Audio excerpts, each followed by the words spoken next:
crossed.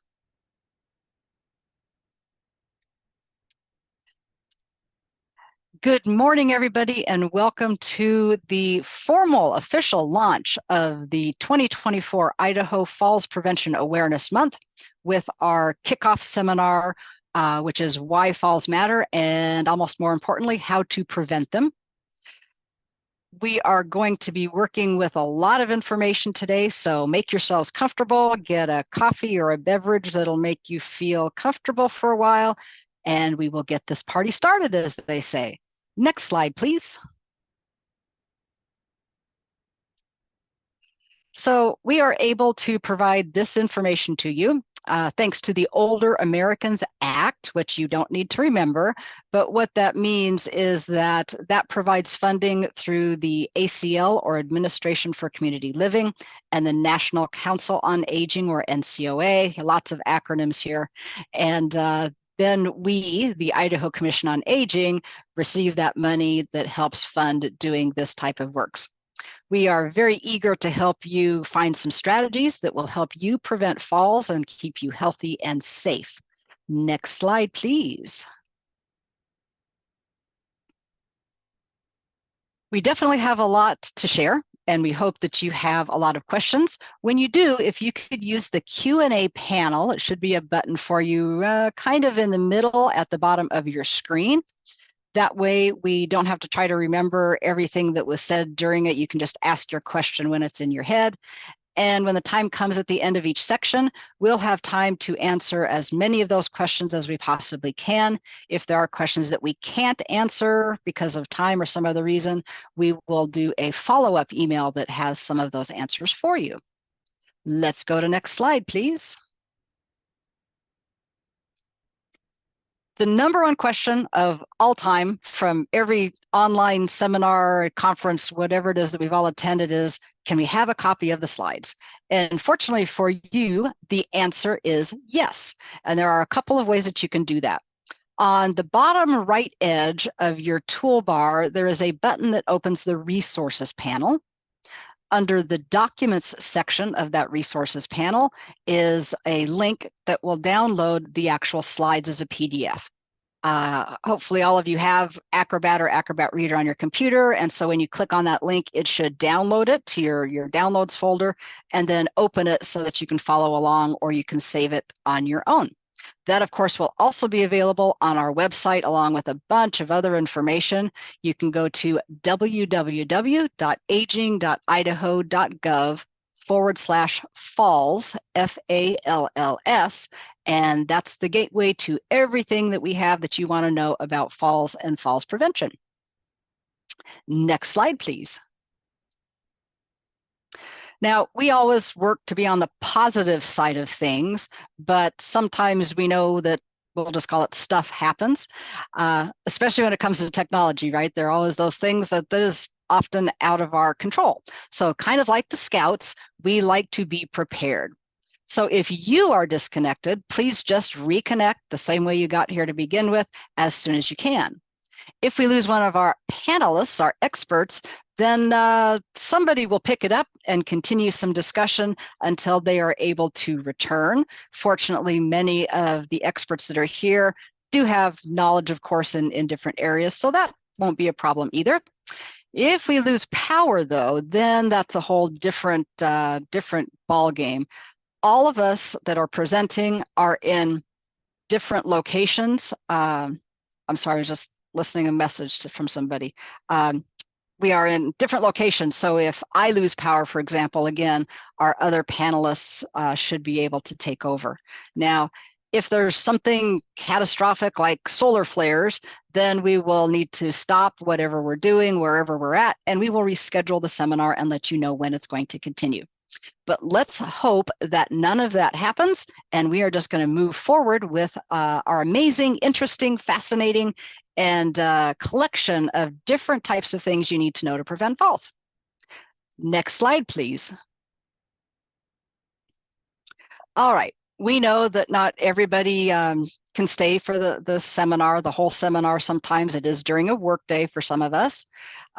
Just as a heads up, let me say it might pay you if you stay until the end, that's a hint, maybe something that you want to know about. We are recording the seminar, however, so you will have it after the seminar is over. When that happens, you will get a notification from Zoom Events. That's kind of the raw seminar recording, the way it was done. There's nothing wrong with that. You can use that link. Or in a few days, we'll kind of trim off any excess at the beginning and end, add an intro and things like that, and put it onto our YouTube channel. That, of course, needs to be at https://youtube.com/ I got to think about our thing. ICOA, Idaho COA is what it is. Idaho COA, Idaho Commission on Aging. That, of course, is in your slides and in the guide that you'll be receiving.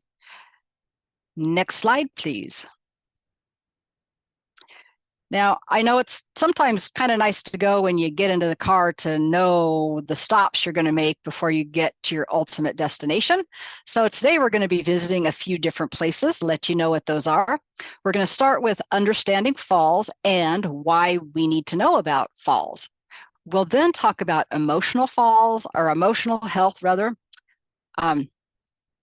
medication and falls, physical activity and falls, nutrition and falls, and we'll finish up with environmental safety and falls. So those are kind of our broad topics, and having different people talking on those when they come up.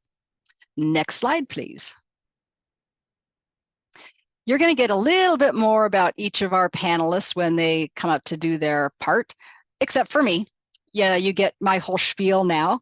So my name is Erin Olson. I'm proud to manage the Disease Prevention and Health Promotion Program for the Idaho Commission on Aging. ICOA provides services for older adults, their families and caregivers, as well as anybody over age 18 with a disability. ICOA programs include some things you probably are familiar with, like home delivered meals or Meals on Wheels, congregate meals. We also do some transportation. We provide respite for caregivers, adult protective services for abuse and neglect. So a lot of different programs that ICOA is working on. This is the fifth year, the fifth year that I've done falls prevention. Came into it and I took on the program 5 years ago. Yes, of course, that does mean that we started it in 2020, and I think all of us remember why 2020 was a very challenging year, but it was good because that is why we now have this very robust online seminar program so that everybody can attend statewide, regardless of other issues, including little things like pandemics. After working with falls prevention for a couple of years, I realized how truly important falls prevention was, and so started putting together the Falls Prevention Coalition of Idaho, or the FPCID. And here we are today providing all of this information to you. That's all you need to know about me. Our other panelists include Matt, who is in his last year as a PharmD, or a Doctor of Pharmacy student at Idaho State University. We have Caitlin, who is a physical therapist with Kootenai Health, and we have Beth, who is an assistant professor at Idaho State University. And we'll learn a little bit more about each of them when that time comes. Let's go to the next slide, please.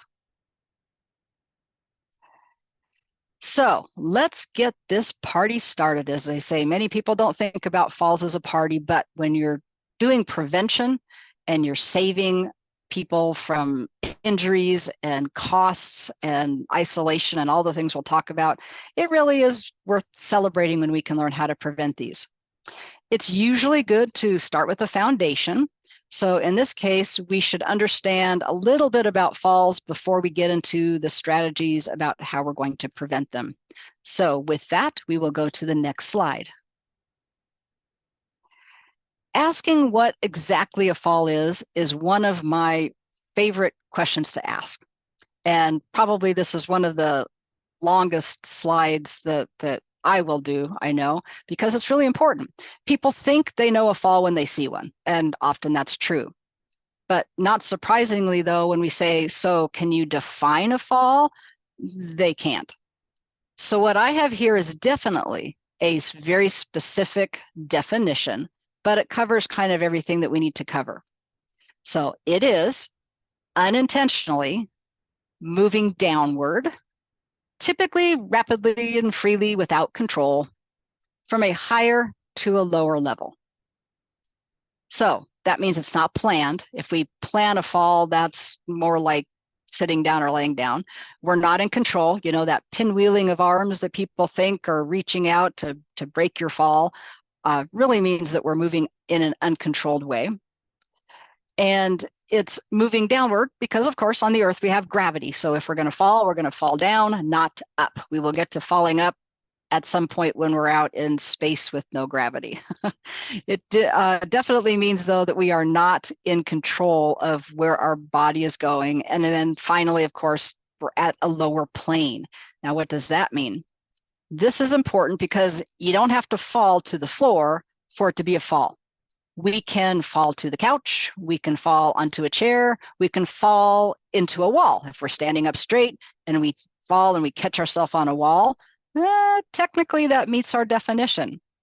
It still counts. Now, this is important because most adults won't admit that they've fallen.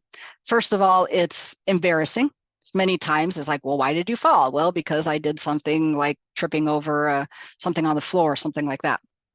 But secondly, especially with older adults, we're worried that somebody's going to think we're frail or that we can't take care of ourselves, that we need to stop doing an activity. If we were out hiking, for example, when we fell, they'll say, oh, you probably shouldn't be hiking anymore. And unfortunately, sometimes it also means that people think others need to be in some type of assisted living or assisted care. That's why less than half of adults that fall ever admit that they've fallen, even if they have injuries. And that's not admitting it to their family or to the even a doctor or somebody like that. And that, of course, is bad because it means they're not getting treated, and we can't communicate clearly, how to prevent those falls. So that's what we now have in front of us. We have a definition, so we all know what a fall is. An important point, though, is that falls don't include things like fainting, seizures, fits, as people sometimes call it, and there's also something called overwhelming trauma. So those don't count, but everything else does. And now you know the definition. Next slide, please. So now that we know what a fall is, the question is, why do falls matter? Why should we care about falls? Well, we know that different people are concerned about certain things, different aspects of falls for different reasons. So we kind of need to cover a lot of territory here. We can't possibly all provide all of them here and now because we'd be here for several hours or an entire semester, but we can do some of them. Hopefully, at least some of these will catch your attention. First of all, falls are the #1 cause of accidental injury and death in people over 65. That doesn't mean that older people are the only ones that need to be worried about falls, but we do know that that's true. They are also the #1 cause of traumatic brain injury, or TBI, across all ages, and that means younger people, teenagers, those kinds of things. Nationally, 1 in 4 older adults falls each year. So 1 out of every 4 people that you know falls at least once. 1 out of 5 causes a serious injury, things like broken bones or traumatic brain injuries that we just talked about. And kind of finally, over 800,000 people are hospitalized each year due to falls. And I don't know, I kind of like round numbers, 800,000. And I know it's closer to 750,000, but almost 1 million people, because many times falls aren't even reported. So we don't know the full numbers. But we also know that once a person falls, they are very likely to fall again. It doubles your chance for another fall. And that, of course, is what we want to avoid. Next slide, please.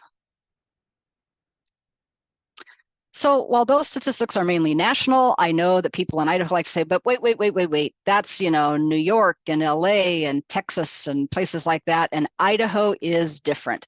And you are correct, but not necessarily in a good way. But I do like to provide Idaho statistics so you know that this does apply to all of us. Here is why they matter for Idaho. 1 in 3 older Idahoans falls at least once each year. That's more than the national average, actually. Remember, the national average is 1 in 4. So we are 1 in 3. Idahoans just fall more, but surprisingly, they also occur rather in some counties more than others. And again, there's all kinds of reasons why this happens, but more than a 5% jump in the fall rate for some of the counties, more than the state average, including things like Bannock, Bingham, Bonneville, Elmore, Jerome, Kootenai, Shoshone, and Twin Falls counties. I think I got them all. If you ever wondered where they fall, other than in those counties, then here's a more general number for you. They fall 67% at home. So, almost 3/4 of falls happen in the home. 9% are in institutions, which means things like extended care facilities, hospitals, and so forth. But 4.5% also happen in public spaces, which is why the Falls Coalition is working with communities, counties, cities to make sure that we have safe communities. So those are figures that we should think about to understand why we should care about falls. Let's go to the next slide, please. What concerns many of us is the financial cost of falls. The average direct medical cost of a fall that requires some kind of medical attention in Idaho is $38,370 per fall.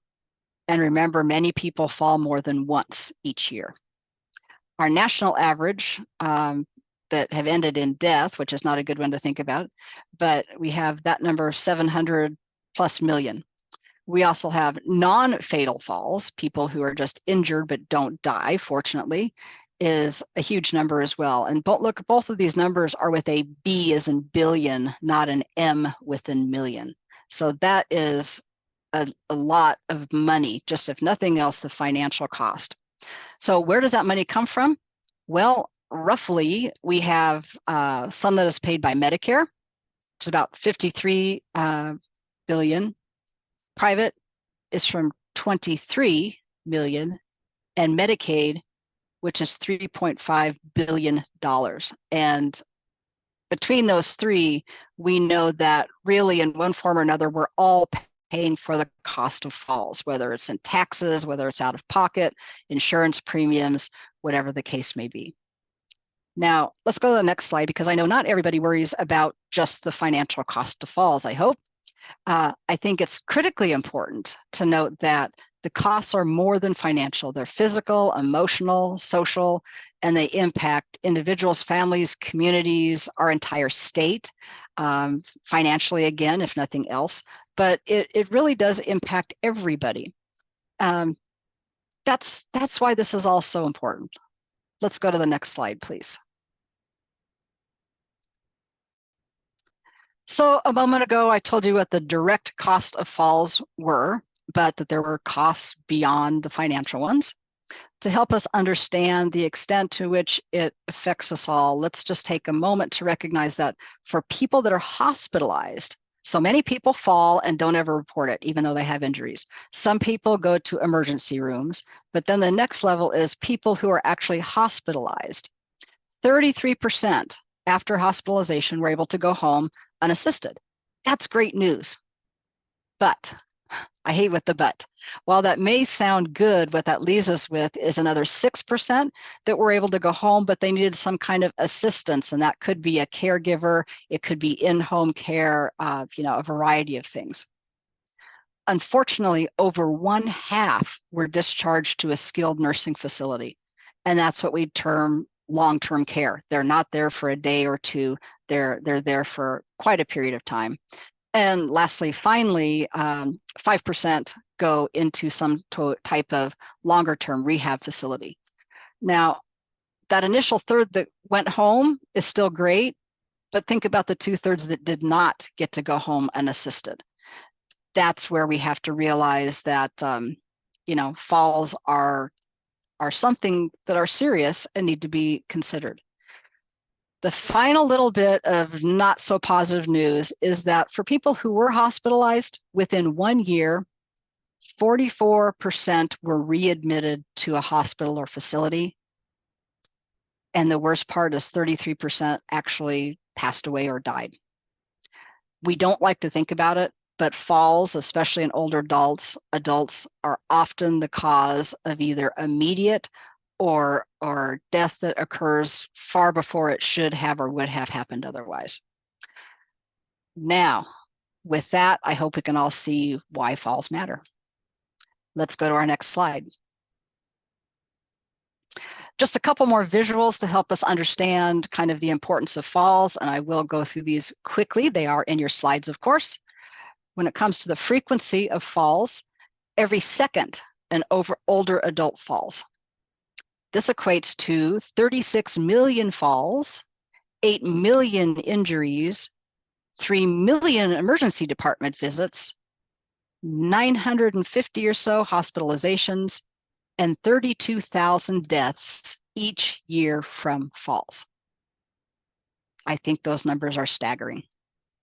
Next slide. And falls also place a burden on our community infrastructure, and I don't in any way want that to mean we're burdening things. Well, I do. We are burdening things unnecessarily because falls are preventable. But things like our emergency response systems, our emergency departments, our caregivers, things like that are often overburdened, as they say, overworked and underpaid because of falls. In 2018, the US population had about 52 million people, 36 million falls, and 8 million injuries. But it's projected by 2030, which used to sound like such a long way off, but now is not so far off. We're thinking about 73 million older people. Our older generation, the baby boomers, are aging, and they are a big, big number and big percentage of our population. That means 52 million falls and 12 million injuries. So as we struggle with how to fix our healthcare system and our infrastructure, how about we reduce the number of EMS calls and emergency room calls and need for caregivers by preventing falls to begin with? I love the idea of that. Next slide, please. So I don't know if you remember this commercial about drug use. I don't remember when it came out, probably the late 70s, maybe the 80s. I remember it, so I was probably a teenager at the time. It basically showed the hot skillet, and the guy says, "This is your brain." And he said, cracks an egg, it starts frying and sizzling. He says, "This is your brain on drugs." Any questions? That was a very, very effective commercial. Well, if we go to the next slide, I want to give you a story. Most people like stories. Here's my version of that commercial when it comes to falls. You got a few pictures here. The first one is my regular arm. The second one is my arm after a fall. The third one is my arm after surgery and a whole lot of titanium hardware. And then, of course, the last one is a beautiful scar that I now have up and down my entire arm from that fall. So overall, compared to what we just learned about some of the statistics, this was not something that, that ended my life or changed it significantly.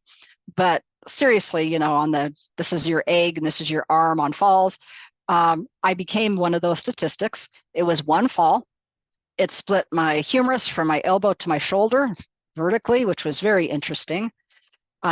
I had surgery. I was hospitalized for 3 days. Of course, I missed work, all of those kinds of things.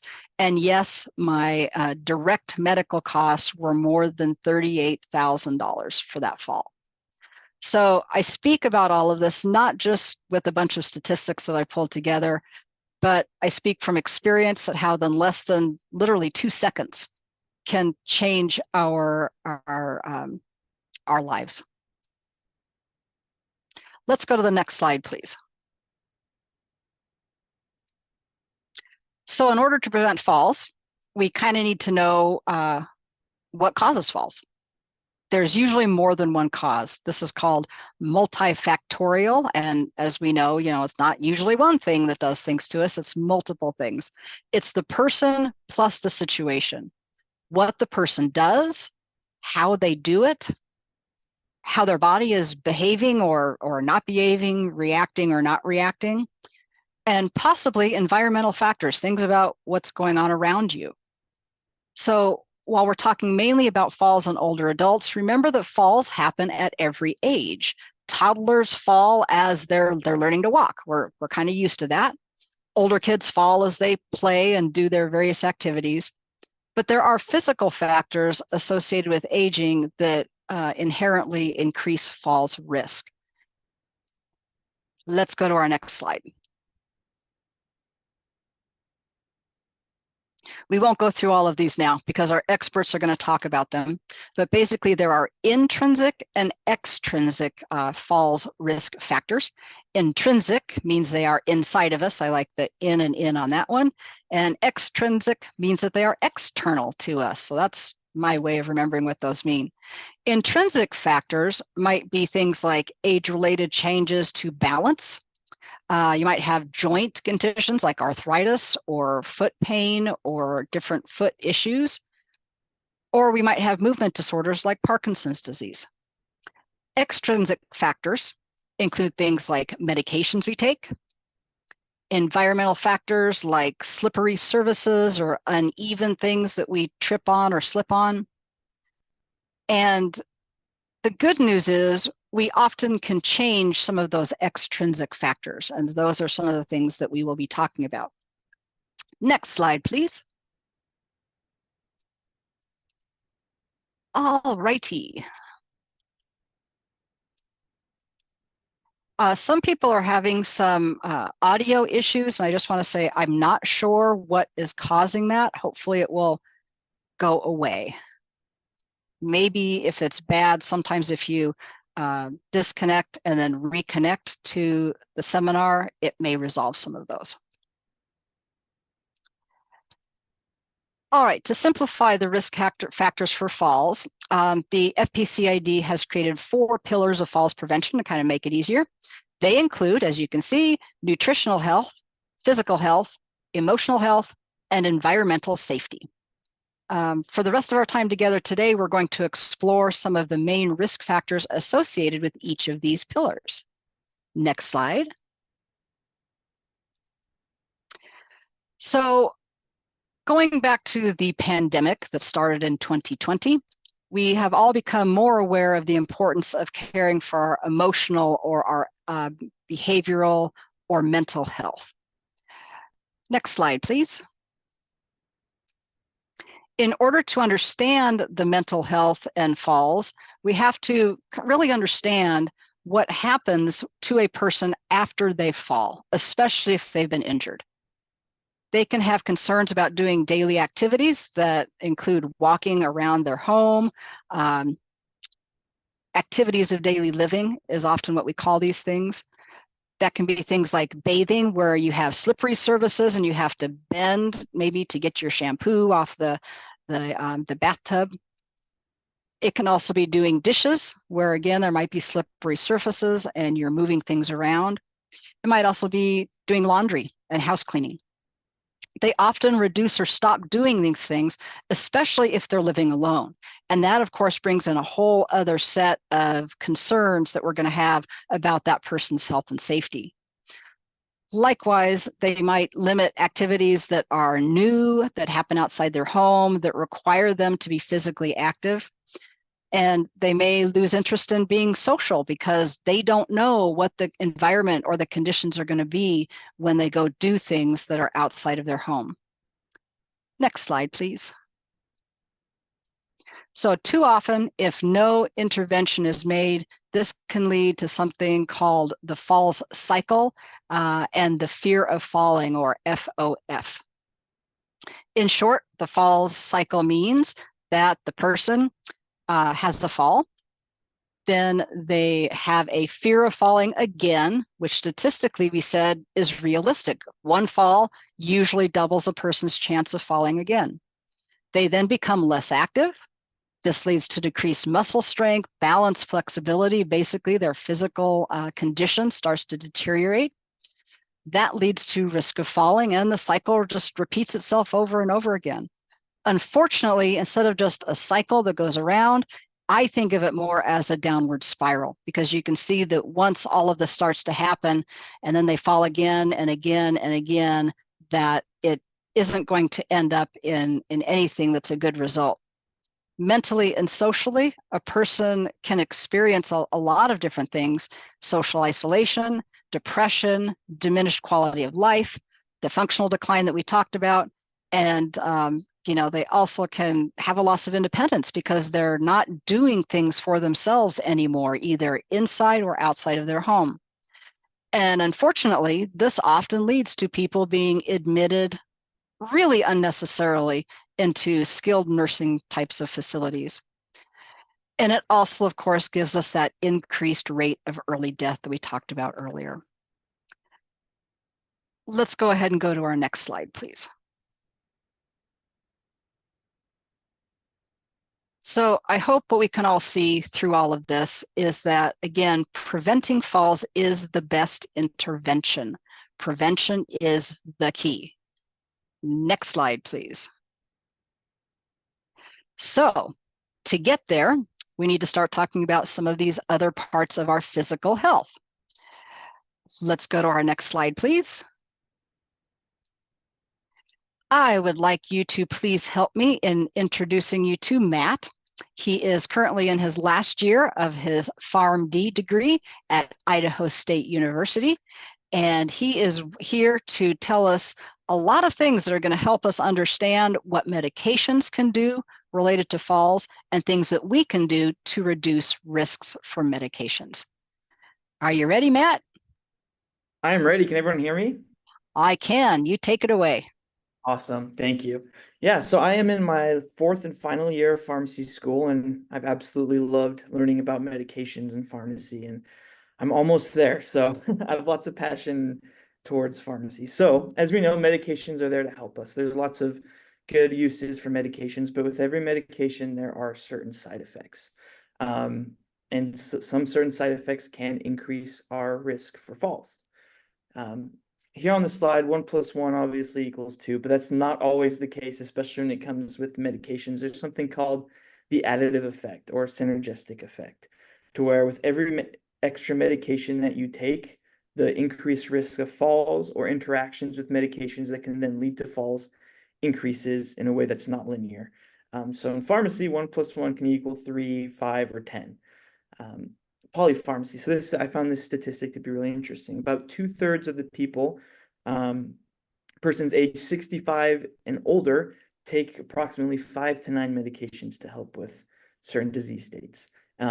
Of note, when I reference medications, it's not only prescription medications. This is also over-the-counter supplements and herbal products. So, if someone takes 2 medications, there's about a 13% chance of there being an interaction. 5 medications, about 38%, and then 7 medications, there's 82% chance that a drug is interacting with each other and can lead to side effects that can eventually lead to falls. Next slide, please. Polypharmacy, what does that mean? So if someone regularly takes 5 medications every day, that is considered polypharmacy. And that's, once again, all medications, not only prescription medications. There's multiple causes for this, and that could be that someone has multiple medical conditions. As we get older, our body doesn't work the way it used to. And with that being said, certain organs that help inactivate or eliminate medications also don't work as well. So medications can have an increased effect as we get older. Another thing is maybe the patient's being managed by numerous providers or pharmacies, and they don't share information, and the medical records are not up to date. Overprescribing in an excessive dose or duration. This is something that I see quite often, especially with over-the-counter products. One that I can think of off the top of my head is omeprazole, commonly used for people who have GERD or heartburn. This medication over the counter is not intended to be used for more than 8 weeks at a time, but I've come across people who take it regularly every day for years. This drug does have side effects, although it is over the counter. One of those side effects that goes well into what we're discussing today is something called bone demineralization. So over a long period of time, it can weaken your bones. And so if you do have a fall, you have a higher risk of a fracture with long-term use of this medication. And there's a really scary statistic that is the 5-year mortality probability of after a hip fracture. So if you fracture your hip, the mortality probability is at 42% for those 65 and older. So that's a very serious statistic. Next slide, please. So can you relate? This is just a funny cartoon with someone with their long list of medications that they're on. I started working in long-term care pharmacy to where we managed medications for patients who lived in various facilities. And I can tell you that there are many patients out there who have a long list of medications that they're taking. Obviously, this is a little dramatic and meant to be humorous, but I have seen long lists of 20, 30 plus medications. Next slide, please. So we're going to go over some common medications that are used that have potential for increased risk of falls. Benzodiazepines, sedatives used to help with sleeping, we call them Z drugs, antidepressants. The one that we'll touch on is a class called tricyclic antidepressants, not as commonly used today due to the side effect profile, certain heart medications, and then diabetes medications as well. Next slide, please. So to start, let's talk about some medications that affect the brain. So benzodiazepines, I talked about these. These can be used for anxiety, PTSD, many other indications or reasons why someone could be taking these medications, but they work in the brain. Some common ones, Valium, Ativan, Restoril. One that's not on this list, but you think is Xanax. Medications that end in AMS. I like to call them downers, to where they kind of tone down your brain. They make your brain kind of shut down a little bit. All these medications that we'll go over is what I call downers. Z drugs, this helps you sleep. So we think of Ambien, Lunesta, Sonata. These are common medications for people who struggle with insomnia. They're very effective, but once again, they're supposed to be taken with at least 8 hours of sleep. So if you're to take this medication later later at night, or if you get up early, the effects of drowsiness or feeling tired can be prolonged and increase your risk of falls. Antidepressants, so we talked about the tricyclic antidepressants, amitriptyline and nortriptyline are two on there. But the third medication there, Paxil, is actually a more commonly prescribed medication used for depression. Most of the other medications used for depression in this class have a more stimulating effect, but this one has the opposite. So it's recommended to be taken at night if you feel drowsiness throughout the day. Muscle relaxers, these also work in the brain. You can see these with patients who struggle with musculoskeletal pain or fibromyalgia. Some other things such as alcohol, CBD, THC also work in the brain and have that same effect as the downer effect. And this can cause cognitive impairment, delirium, confusion, sedation, dizziness, and blurred vision. Especially if we see a combination of these, because I've seen plenty of times where people are taking a mix of these medications, and we really have to be careful because it does increase the risk of falls. Next slide, please. So medications that affect blood pressure, these are very common as we get older. Our blood pressure, for many of us, our blood pressure isn't as good as it once was, and so these are very common medications. So the first two that we see here, loop diuretics and thiazide diuretics, these are often called water pills. Diuretics kind of helps us pee out. Maybe it causes us to urinate more and pee more. In that result, it helps decrease our blood pressure. So the example we have here, Lasix, common for people who have edema, swelling in the legs or in the lower extremities or have heart failure. It's very effective. But if you take this medication, let's say at night when you're not supposed to, it will cause you to get up throughout the night to go use the restroom, and that can increase your risk of falls, whether it's dark or you're tired, and that's something to consider. The next one, hydrochlorothiazide, is commonly used for blood pressure, but has that same effect to where it makes you go to the bathroom more often and pee. This can also cause dehydration, so making sure that we're staying well hydrated while we're on these medications. Alpha blockers, these are commonly used for enlarged prostate, those who have BPH, same effect to where it lowers our blood pressure. Another common side effect on all blood pressure medications that we always make sure to counsel on is something called orthostasis or orthostatic hypotension. It's a fancy word to just say if you stand up, or if you're laying down, or if you're seated and you stand up or get up too quickly, it can cause you to faint because that blood quickly rushes away from your brain, and can cause you to fall and faint. These are common side effects. Next slide, please. Blood sugar. So medications that affect blood sugar. We know that diabetes is a common disease state that many people do struggle with, and we have medications that help really well. Of those medications, we have insulins. Um, some work very quickly, some work over a long period of time. We want to make sure that we're taking these medications correctly. Sulfonylureas, these are pills that, like insulin, help. It tells our pancreas to release insulin. So there's an increase of insulin release, which decreases our blood sugar. So we've all heard high blood sugar isn't good for you. Diabetes over a long period of time can cause things like heart attack or stroke. But low blood sugar acutely is very dangerous. Um, Signs and symptoms of that would be lightheadedness, shakiness, sweating, feeling anxious, um, and can be more severe and lead to seizures or unconsciousness. A personal experience that I had. So my grandpa has diabetes, and a few years back, my uncle came home and found him unconscious on the floor. So he called 911. First responders were on his way. He knew that my grandfather struggled with diabetes, so he went to grab all of his insulin pens.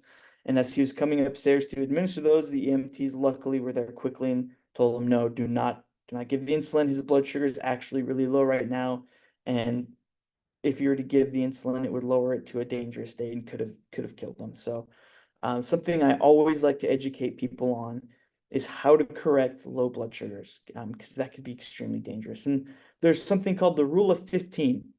It's really easy. So if you notice that your blood sugar is low, and typically that's under 70, or if you have these signs or symptoms and you have a way to monitor your blood sugar, whether it's through finger prick, or a lot of people have the continuous glucose monitors.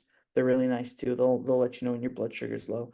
But take 15 grams of rapid acting carbs, and you're like, what is that? What does that mean? So in perspective, about half a cup of soda or juice, 5 to 6 little hard candies, tablespoon of sugar, or there are also some like glucose tablets that you can give them. And then every 15 minutes, check your blood sugars and make sure to continue the process until your blood sugars are above 70. So I believe everyone who either has diabetes, knows someone who has diabetes, or is around people who have diabetes and taking these medications know how to treat the low blood sugars. Next slide, please.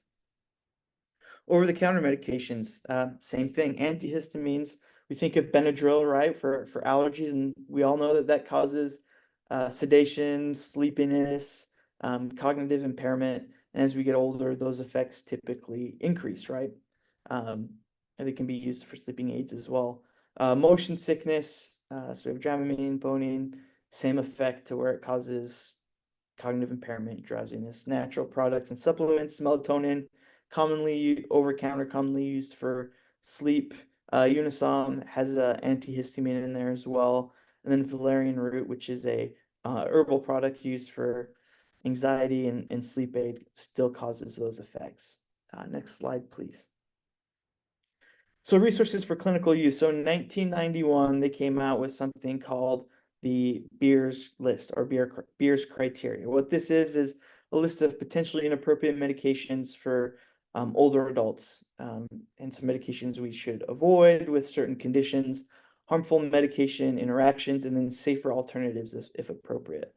Another screening tool that we have is the Start and Stop resource. And so this recommends for and against medications across body systems, so cardiovascular, gastrointestinal, and then central nervous system, as to if they should be started on medication or if we should stop the medication. Next slide, please. So this is what that looks like, just an example. So on the stop, we talked about central nervous system. The TCAs, those are the antidepressants that commonly caused cognitive impairment and had an increased risk of falls. They discussed that, and then for some start criteria, there's some medications on there as well. But yeah, this is just an example. Next slide, please. So what can we do? As pharmacists, we're a great resource for you. We're here to discuss risks and benefits of certain medications, whether that's prescription or over the counter. Dizziness, this is huge. If you feel dizzy or if you're taking any blood pressure medications, as we previously discussed, make sure that you sit up before standing up and that you're on a soft chair or a soft chair or bed is nearby. That you rise slowly, not too quickly, and that you have something sturdy to hold on to kind of help steady yourself to stand up. Staying hydrated, especially with those water pills for blood pressure, that can cause dehydration if you're not staying hydrated. We know the importance of a healthy diet. Monitor for low blood sugars and then correcting. So that's the rule of 15 that I addressed. And then addressing medical conditions and underlying disease states. And then also, I think I always preach this to everyone I talk to. Have an up-to-date medication list. There's lots of ways to do that, whether there's apps out there, just having a list and keeping it in your wallet, and knowing what medications you're on and why you're taking them. And then if a pharmacist asks, include those over-the-counter and herbal products as well. Next slide, please. So talk to your health provider or pharmacist. Does this medication increase my risk of fall? We have lots of schooling and we have lots of experience to know that there are certain side effects to medications that can indeed increase your risk to fall. There may be a safer alternative. Are there concerns about potential interaction? As we've stated, more medications or supplements that you're taking, the higher that risk is.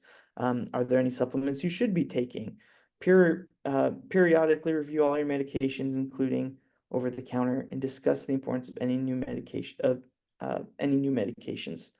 And remember, as you get older, your ability to tolerate medication changes. Some medicines can make you dizzy or sleepy and cause you to fall. Next slide, please. Just to kind of close off, the CDC has a great resource on their website for fall prevention. Great education. There's some screening tools that are out there and available for you. So I recommend that if you have any further questions or want to learn more, this is a great resource. Next slide. And then what questions do you have for me, if any? That's great. Mike, are there any questions that anybody has in the questions panel or in chat? Not at this time, I'm seeing. No Okay, questions. well then you guys know everything you need to know about medications.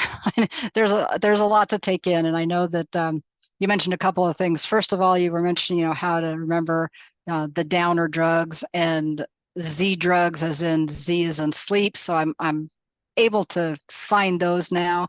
But I also am a type 1 diabetic, and that you're right, is absolutely the first thing. If you know somebody's diabetic, you assume their sugar is low and treat that, not higher. But I can also attest to the fact that when my sugar gets really low, I am dizzy and lightheaded and off balance. So that's definitely something that is a falls risk. Well, we will go ahead and say thank you very much to Matt for sharing that. I learned some new things, which is always good. And now let's take a look at how our physical activity can also impact our health, because Matt helped us understand kind of how medications can impact our physical body. So let's go to our next slide until we get to the one to introduce my friend, Caitlin. It's my pleasure to introduce you to Caitlin Gaines. Caitlin has worked with me in establishing the Falls Prevention Coalition of Idaho for the last couple of years. She has been pivotal, and I really enjoy working with her. But she also happens to be a physical therapist with Kootenai Health and is a board certified geriatric specialist. So with that, Caitlin, tell us what we need to know about our physical activity and falls. Thank you, Erin. Thank you, everybody, for coming today and showing up and being willing to learn about falls and fall prevention. Today, I'm going to talk to you about just some changes in our bodies as we age, and just going over some things you can do. to help prevent falls in terms of physical activity. Next slide, please. So we'll start with talking about our bones, okay, our skeleton. Essentially, our bone density is a measure of the amount of minerals contained in your bones. And we reach our peak bone mass when we're 20 to 30 years young, okay?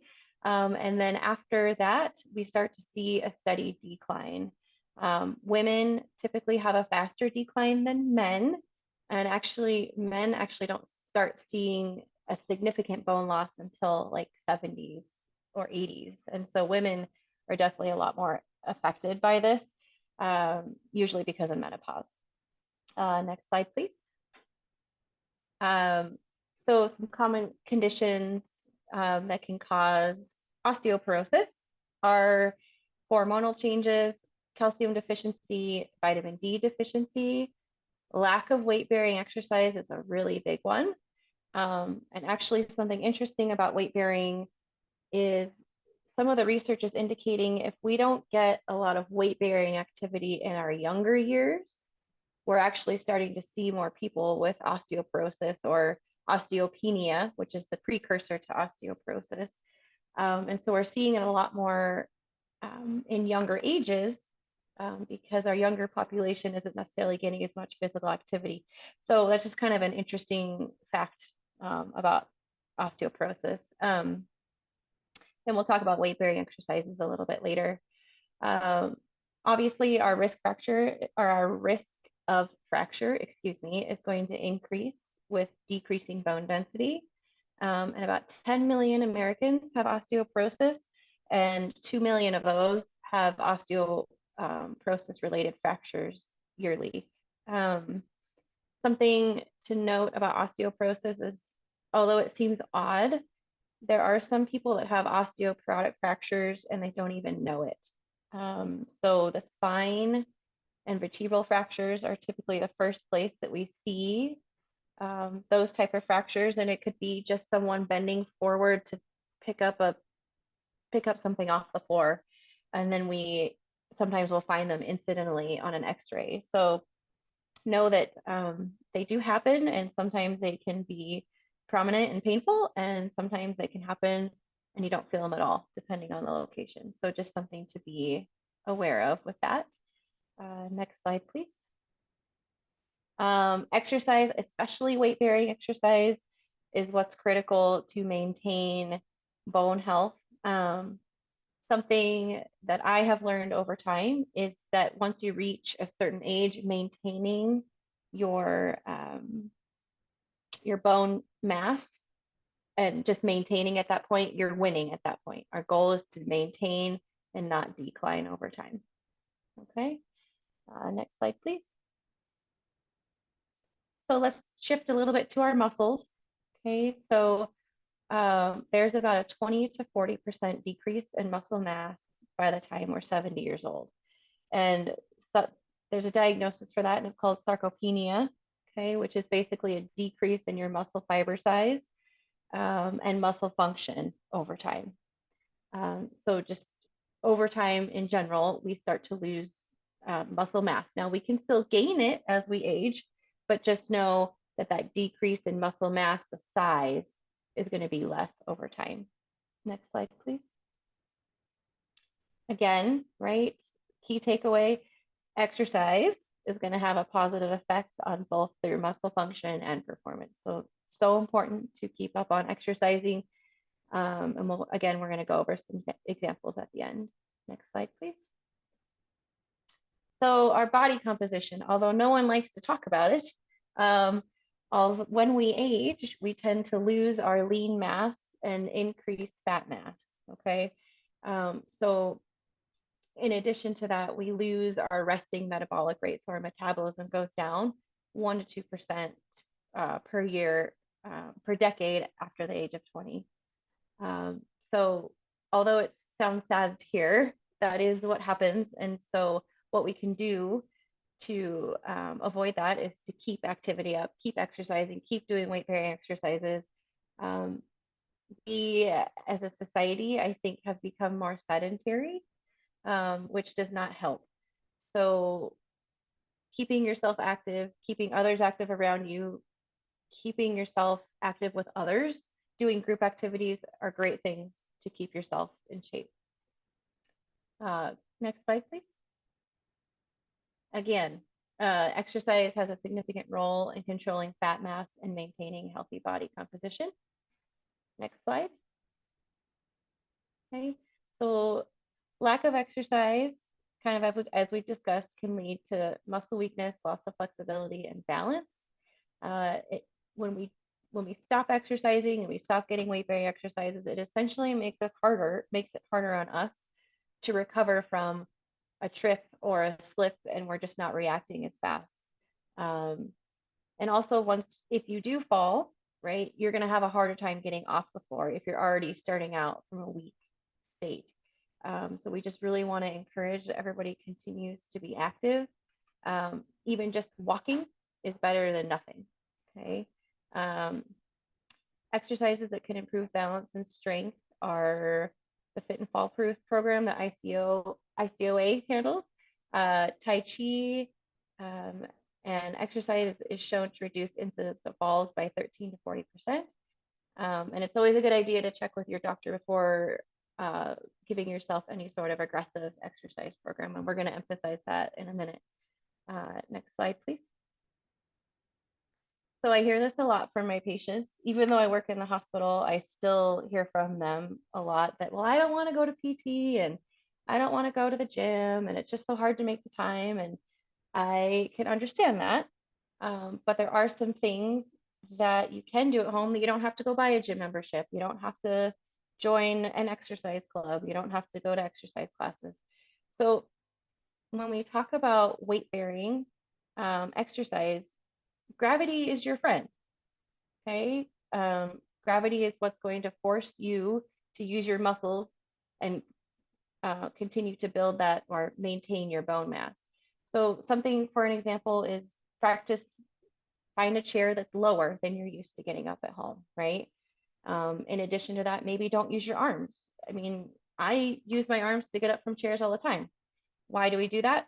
Because it's easier, right? So try taking your arms away, try crossing your arms and see how it goes, right? That is just something easy that you could practice through the day. You can always find things in your home to challenge your balance, right? So you could stand on an unstable surface, for example, which would be a pillow or a blanket. Okay, that's going to challenge your balance a little bit. You could practice walking different patterns that feel uncomfortable to you. So walking with more of a narrow base of support, or walking like you're on a line, or increasing your walking pace, things like that. Also stepping over obstacles. If you have pets, I will just say, just be careful I would not step over your pets if you can help it. I have a lot of patients that actually trip on pets, and that's something else to talk about too, is that pets, although we love them, can also be a huge tripping hazard. So just be aware of that. Exercise bands are a great place to start for some resistance training. Where I'll end with this is that if you plan to do any of these higher level balance activities, or you feel like you're maybe not as safe, please don't do them alone. Okay, have someone with you. If you do lose your balance, you want something to hold on to, like a counter.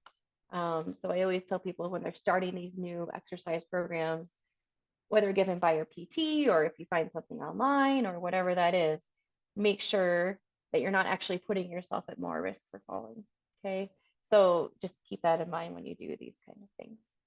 Next slide, please.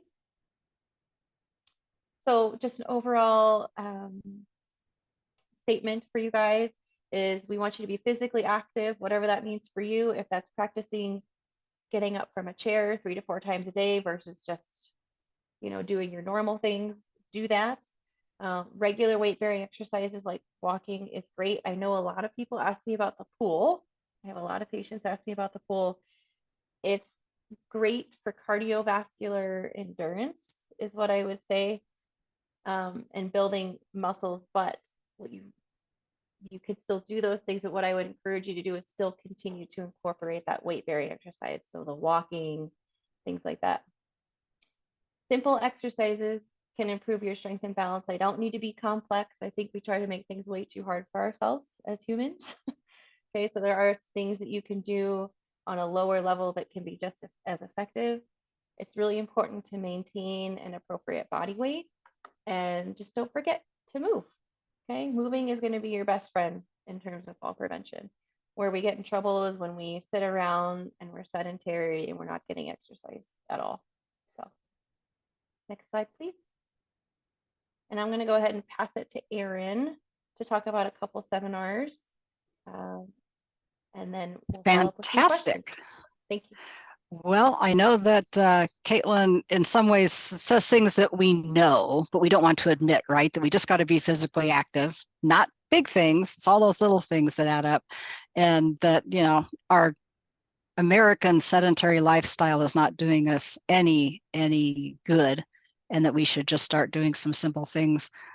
Lots of things that you talked about are things that I have tried to start incorporating, even just 30 minutes. If it's a bad day and I can't go outside, I literally do laps around my house because it's walking and it counts, and I can listen to the radio or whatever while I'm doing it. So no more excuses, just do some simple things, right? Well, I'd like you to, or like to invite you rather, to a couple of additional seminars that we're holding this month that have to do with exercise and physical activity. The first is Simple Steps to Improve Balance and Prevent Falls. It's Tuesday, September 10th, which is a week from today. It's from 11 a.m. to noon Mountain Daylight Time, and you can register at or from www.aging.idaho.gov/falls, the same page we've been giving you. And that's a nice one because it is led by some of the Department of Health and Welfare's Fit and Fall Proof program, which is a fantastic and very, very popular program. So please join us for that. If you're able, put on your clothes that you're comfortable in, and you can actually follow along as they describe and illustrate those exercises. The second one is a new one. It's demonstrated and described yoga to improve your balance. This one's on Friday, the 13th, from noon to 1 p.m. Mountain Daylight Time. And again, you register at the same place. And this is led by actually a friend of mine. We are both blind or visually impaired. And so she has not only become a yoga instructor, but she does so descriptively. So you don't have to see her. You don't have to try to bend around and see other people. She's going to describe all of the movements to you as we work through them. So both of those are interactive, and we hope that you will join us. They're a lot of fun, and if you've never done anything like them, it's interesting just to see kind of some of the different ways that we can do that. All right, Mike, did we have any questions for Caitlin about physical activity? We did not. All right, then let's move from the emotional and physical health pillars to the nutritional health pillar. Let's go to our next slide, please. To take us on this journey, we're going to turn it over to Beth. Beth Hickey. She is, as I said, a registered dietitian and clinical assistant professor at Idaho State University in their nutrition and dietetics department. So Beth, please tell us what we need to know about nutrition to prevent falls. Thank you, Erin. I'm excited to be part of the seminar today. So, as Erin mentioned, I'm going to talk to you about the role nutrition plays in fall risk, as well as what you can do with your own nutrition to help prevent falls. The reason I love nutrition is that we all have to eat multiple times a day, and every meal is a chance to help prevent your fall risk. So, many older adults are malnourished. They can be undernourished or overnourished, and both are harmful. I'm going to address undernourishment today as it relates to fall risk. Malnutrition is defined as having an imbalance of the energy and nutrients you consume. When an individual is malnourished or they're not getting enough of any one nutrient or energy, it can greatly impact their quality of life. And it does this by increasing frailty and sarcopenia.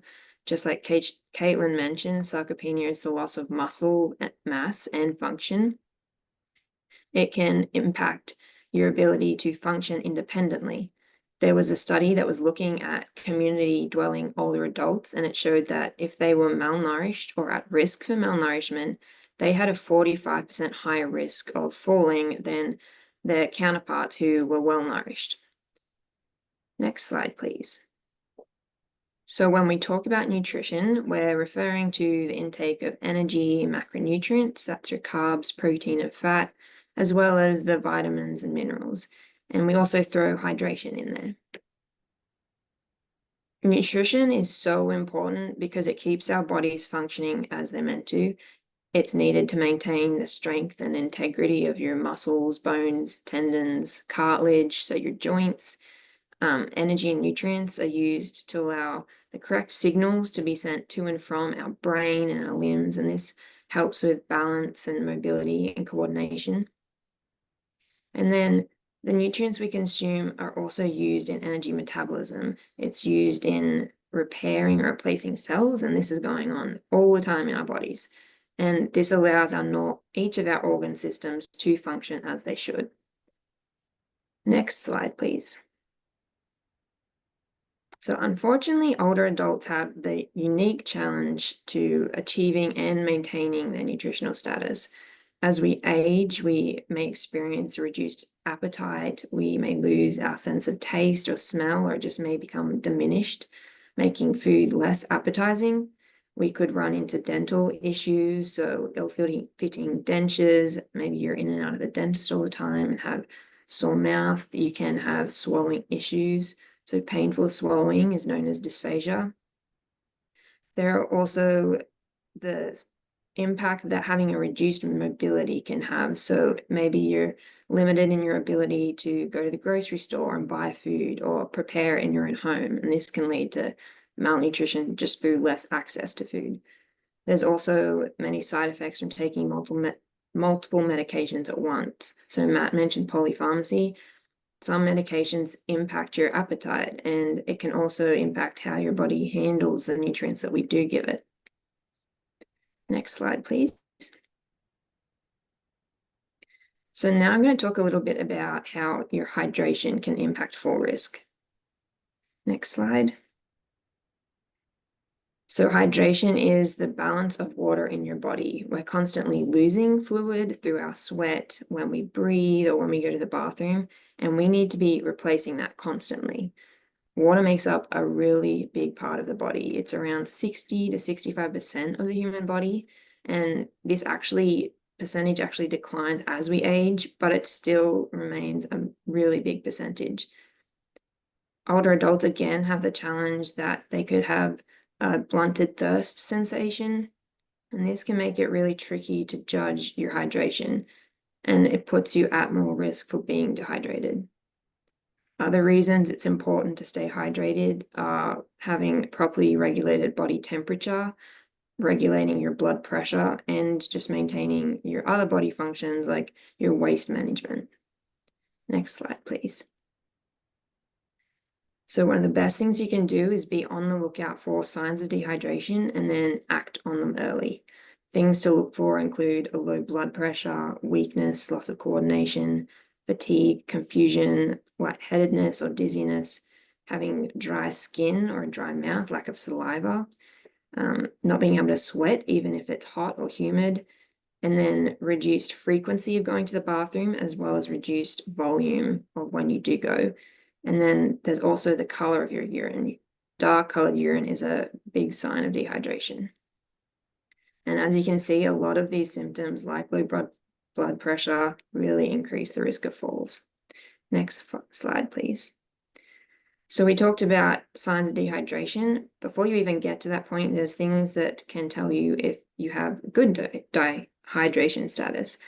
So urine is probably the main one, and it's the easiest thing to do. You are just on the lookout for having a urine that is a pale yellow, or it may be a straw-colored yellow, and this is a sign that you're well hydrated.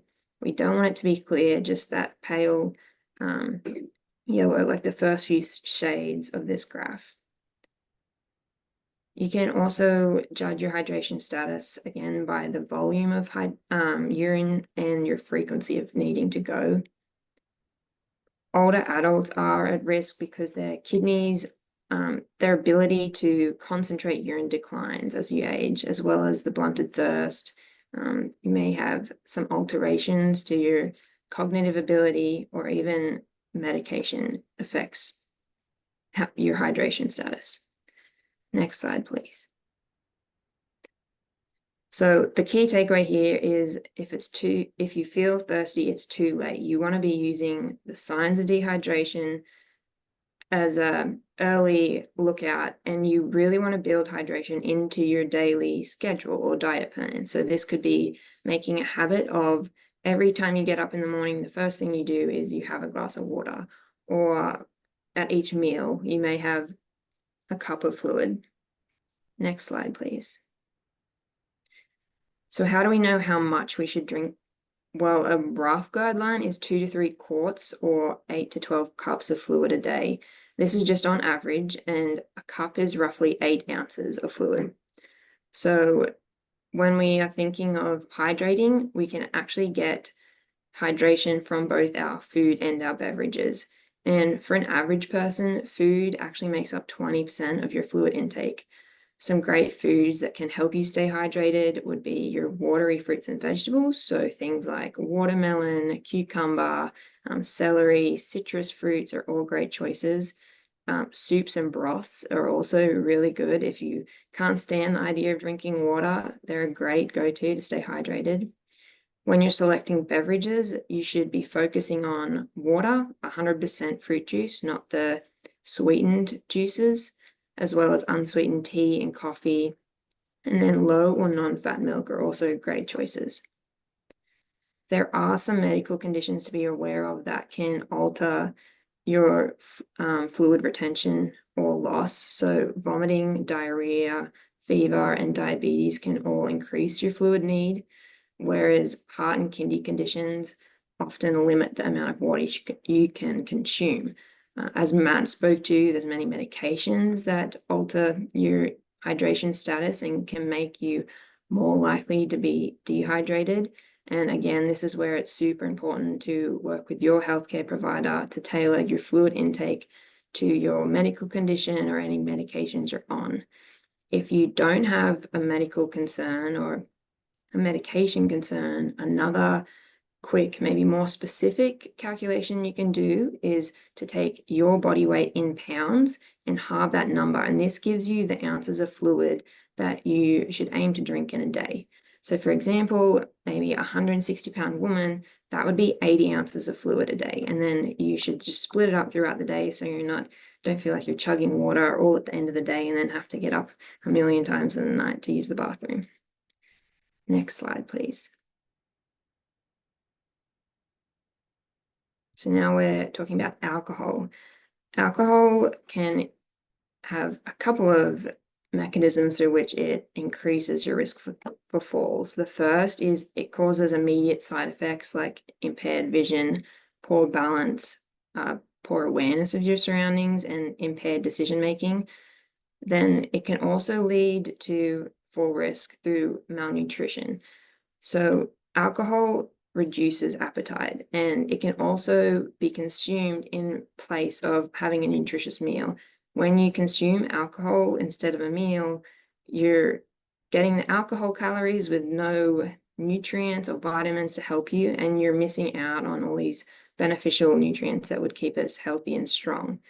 Another way alcohol can lead to malnutrition is it impairs our body's ability to process the nutrients in the food that we do eat. Alcohol is also a diuretic, so back to the previous slide, it increases our risk of dehydration, and that's when you see the symptoms of dehydration and increased fall risk that way. There are also a lot of drug-alcohol interactions to be aware of, and that could increase potential fall risk. Alcohol can speed up or slow down metabolism of the drug. That means there's more or less circulating in our body, and it increases medication symptoms. So a lot of the symptoms Matt was talking about, they can be, I guess, increased as a result of having alcohol at the same time. To minimize the risk associated with drinking, older adults should either choose to not drink, or if they do, they should limit that intake. It's 2 drinks or less a day for men, and then 1 drink or less a day for women. Next slide, please. So now I'm going to touch on how we can actually eat to help prevent falls. Next slide, please. So the energy from the food we eat is required by all tissues in the body. It's needed to build bone and maintain muscle mass. We need it to fuel the brain and cognition. In fact, the brain is really energy intensive. It's around 20% of our daily energy needs go to powering the brain. Energy allows us to be active and mobile. So this is where we can exercise and build our strength and endurance. And again, older adults have it a little harder in that they have that challenge of decreased appetite and early fullness. But there are tips we can do to try and overcome this. It's important that you're paying attention to what you eat, how much you eat, and the frequency. Otherwise, you can end up experiencing weakness and fatigue if one of those is out of balance. So a few recommendations here. Older adults should consume 45 to 65% of total calories from carbohydrate. And we recommend that you do this in the form of fruits, vegetables, and whole grains, because this helps keep us full, keeps blood sugar and energy levels stable. We want 20 to 35% of calories from unsaturated fat, like olive oil, nuts, and seeds. Fats are energy dense and help us meet our energy needs, especially if we do have a lack of appetite. And then 10 to 30% of calories is from protein. This is pretty hard thinking in percentages, so it might be easier to think of this as a plate. As you can see in this picture, you've got half your plate you're aiming to cover with fruits and vegetables. A quarter of the plate is getting filled with carbohydrate, and then the other quarter is getting filled with protein. And fats just naturally come into this as because they're used in dressings, condiments, sauces, or just naturally in food. To ensure that energy stays stable throughout the whole day, you want to avoid skipping meals as best as possible and just spread out your intake. Ultimately, the goal is to get the energy we require as well as the nutrients. And to do this, we need to minimize the amount of calories we are consuming from sugary and fatty foods, as they give you calories, but they don't give you much nutritional value when you're trying to build a strong, robust body. Next slide, please. So protein is a big component of a good falls prevention diet. Protein is needed to minimize loss of muscle and bone, as well as increase muscle strength. If you do fall, it's really beneficial for promoting healing. The RDA is currently set as 0.8 grams a kilogram for older adults, but more recent research is suggesting that higher intakes may be more beneficial, especially when it comes to older adults and maintaining their muscle mass. So a good way to look at this is to have 1 serving of protein at each meal and snack throughout the day. So if you're having 3 meals and 1 or 2 snacks, this should help you meet your goal. A good way to estimate a serving is for meats and animal proteins. You use your palm. So your palm is a serving of meat, chicken, or fish. And then for plant-based proteins like beans, 1 cup is roughly a serving of protein, and that's the size of your fist. Other good protein sources are your low-fat dairy, nuts, tofu, and eggs are a great one too. Next slide, please. And again, thank you. There are a few vitamins and minerals that we should pay particular attention to, especially when looking how to help our bones. So calcium, vitamin D, vitamin K, and potassium are all helpful for bones. If you're eating a well-balanced diet with dairy, eggs, fish, a couple of times a week, and your dark leafy greens, as well as fruits and vegetables, you should be able to fit all of these vitamins and minerals into your diet fairly easily. So we're aiming for a balanced, colorful, well-varied diet. Next slide, please. Next nutrient is iron, and this is because when we are low on iron, we can have weakness and fatigue, which puts us at risk for falls.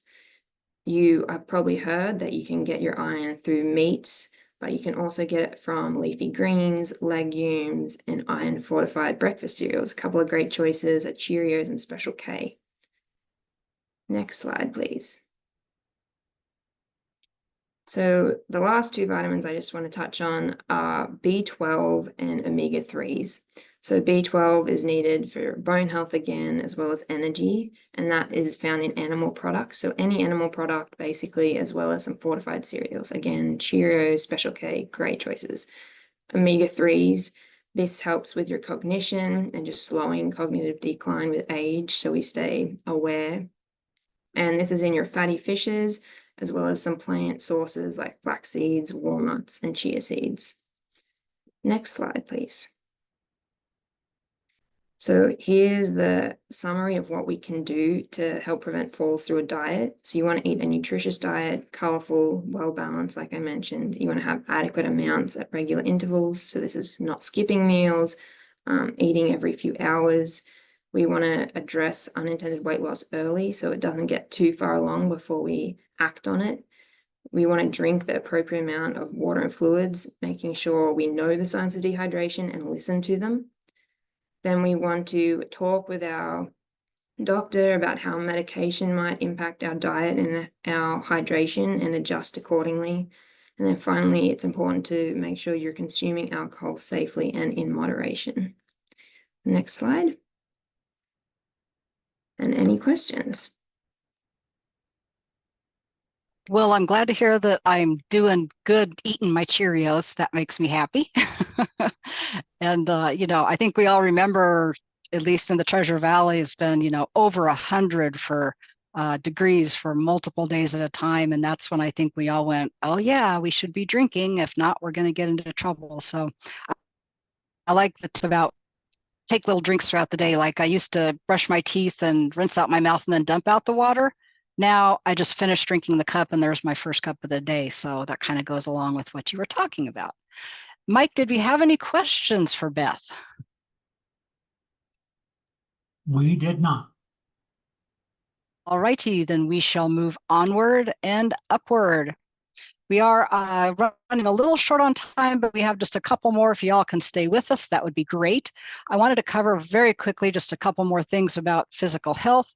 We can all see that the physical health pillar covers really a lot of different things, and we've only touched on very few of them.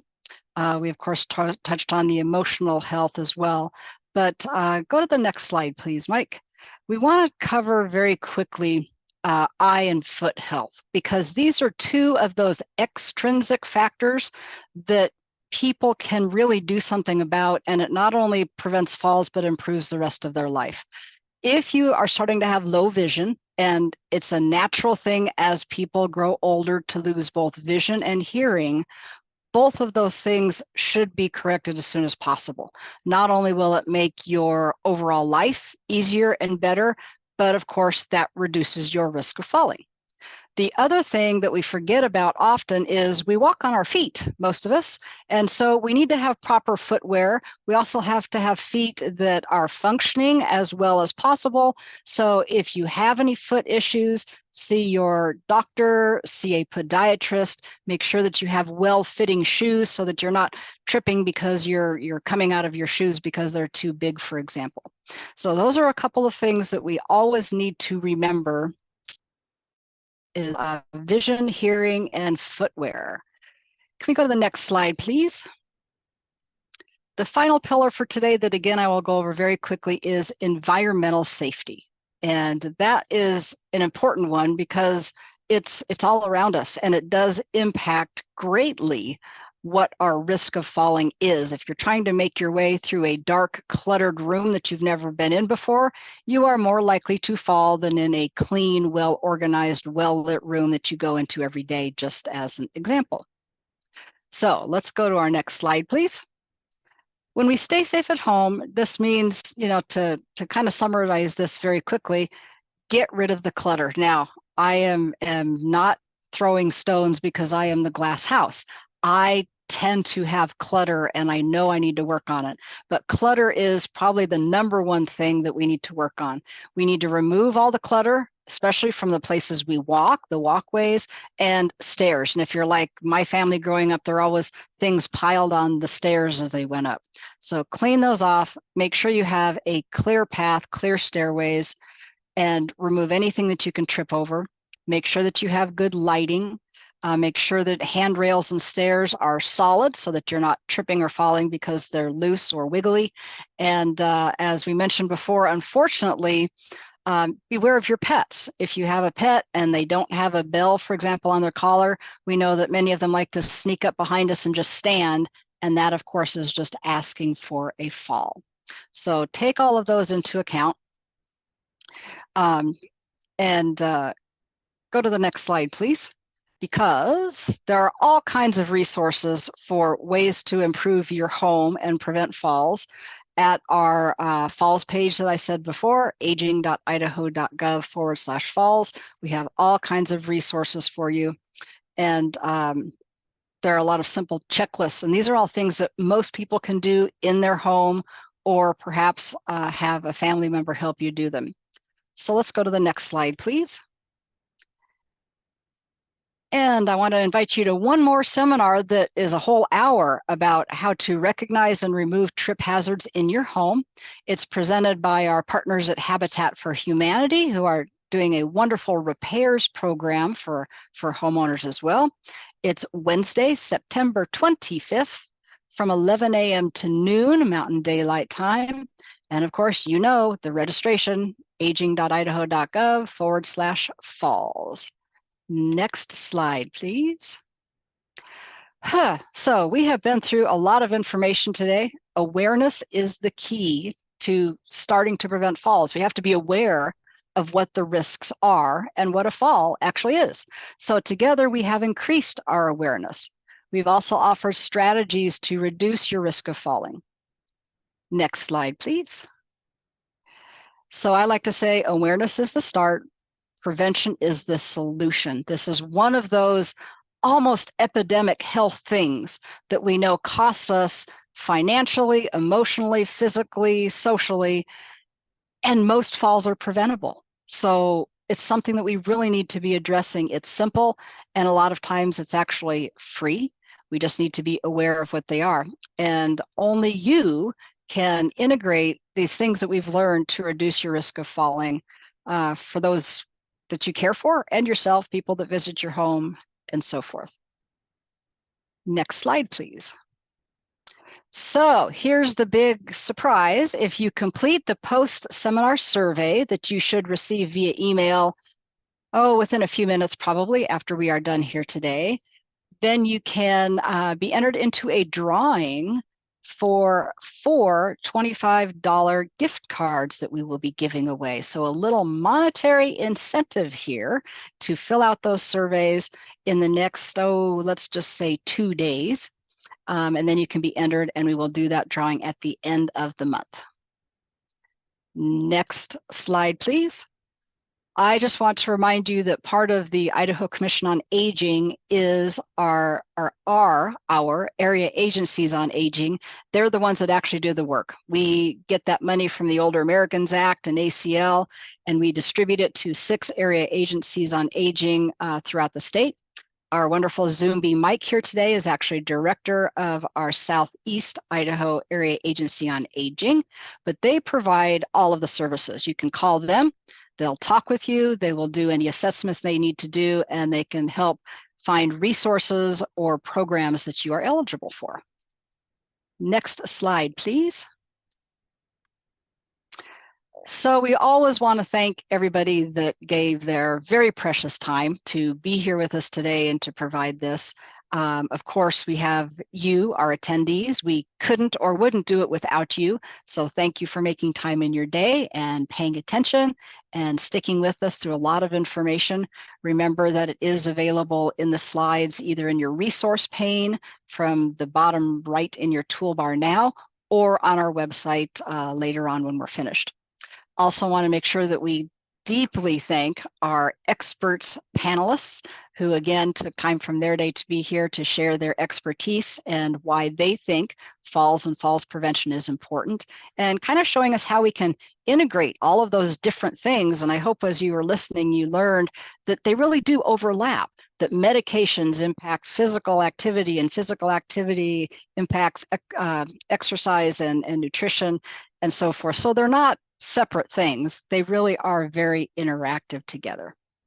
And of course, I want to thank Mike, our Zombie for the day, for being here and taking care of progressing our slides, doing all the other little things in the background that sometimes we don't always remember to do. So with that, thank you, everybody. I appreciate your time. Please do visit our website. We have 6 more seminars coming up this year that are about some more specific topics, 3 of which we talked about today.